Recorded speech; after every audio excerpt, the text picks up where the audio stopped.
Alright, this is an idea I've had for a while, and today what I'm doing is I stole this idea from the vinyl community Gunkles, so hopefully they don't sue me. I'm putting songs with the same title that aren't covers up against each other, and I'm seeing who wins.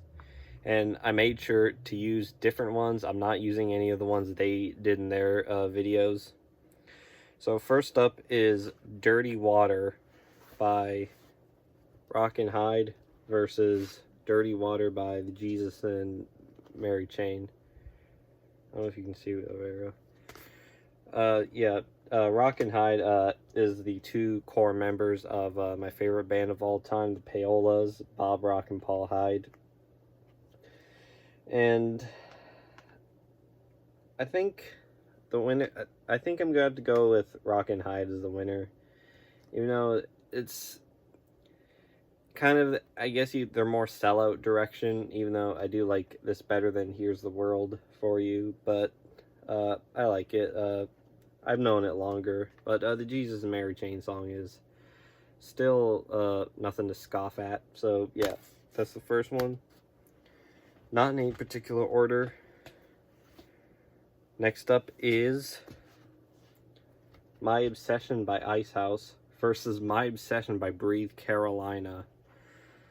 I do like the Man of Colors album. It is very poppy compared to their more early new wave stuff. But I like the singles off here and a couple deep cuts like "Girl in the Moon," "Anybody's War," "Sunrise." But My Obsession is a good song. And I was going up against My Obsession. Did I say he was going up against Breathe Carolina? Yeah, I don't know. But anyways, going up against My Obsession by Breathe Carolina, which is just a bunch of scene bullshit that jump scared me when I pressed play. So Icehouse definitely wins 100%. Isn't Breathe Carolina? I think I heard that they're like Breathe Carolina is like EDM DJs or something, which I'm also not a fan of.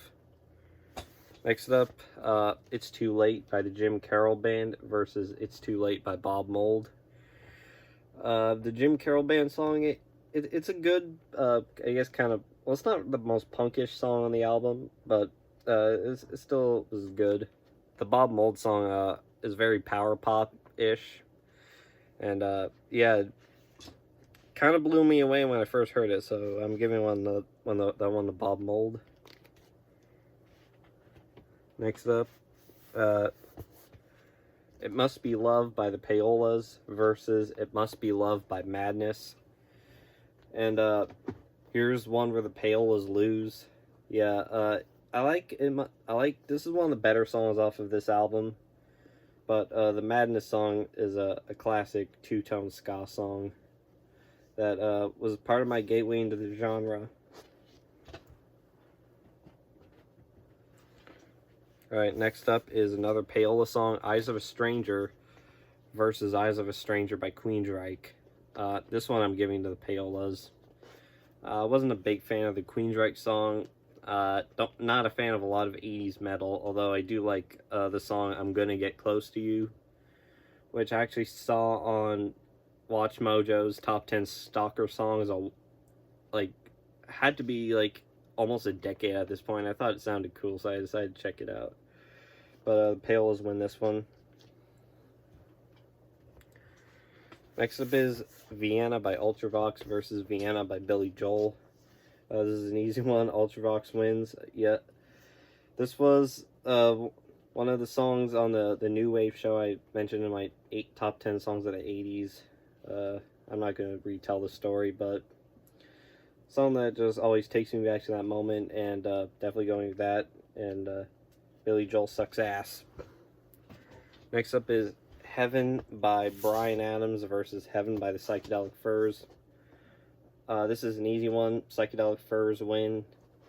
The Bryan Adams song, it's a ballad, but it's kind of it's like Hallmark. It's something that you'd hear at the Hallmark store, and yeah, very typical. But I don't hate him like some people do. I think he has some decent songs. Only in the 80s. All his 90s shit sucks. I guess you could throw in Heaven by the Los Lonely Boys, but Psychedelic Furs was still one. Still need to get that album. I have other Psychedelic Furs albums, but not that one. Last one I have in physical media, Look Away by Big Country versus Look Away by Chicago. The Chicago song is a lame ballad. The Big Country song is an 80s Celtic rock classic. So yeah, I recently reviewed The Seer, this album, on my Album of the Year account, so you can go check that out. It's called Shaggy Tree Dope, which is a reference to Shaggy and Friday Night Funkin'. And my profile picture is some funeral disco thing, I don't know. So yeah, Big Country wins. That is it for the physical media, and a couple I just pulled out of my ass are both Lil Wayne related. So we have Lollipop by the Chordettes versus Lollipop by Lil Wayne. Two very different songs. The Chordettes song is a 60s girl group song. Is it 60s or 50s? I didn't look at the date when it came out, but it's from that time. It's not bad, but the Lil Wayne song is something else. It's a horny sex jam that, I don't know, as his voice and who's the guys featured, Static Major, their voices are both slathered with auto-tune, and the best way I can describe that song is slimy, but not in a good way. Like the gross kind of slimy, not like when you were playing with Nickelodeon slime. So yeah, I'll give that one to the Chordettes. Next up is Every Girl by Young Money, which was, I think this was Lil Wayne's group in the late 2000s. You had him and Drake were the two people that everyone knows, and everyone else is a nobody. And that is going against Every Girl by Turnpike Troubadours. Never heard of this song before. Today was my first time listening to it. It is their typical kind of country song. I'm not a country fan. And the Young Money song, Every Girl, is basically just all of them bragging about how much, about all the women they fuck. And there's a line in the chorus that says, where Lil Wayne says, I wish I could fuck every girl in the world. Yeah, I'll give that one to Young Money, because at least it's funny.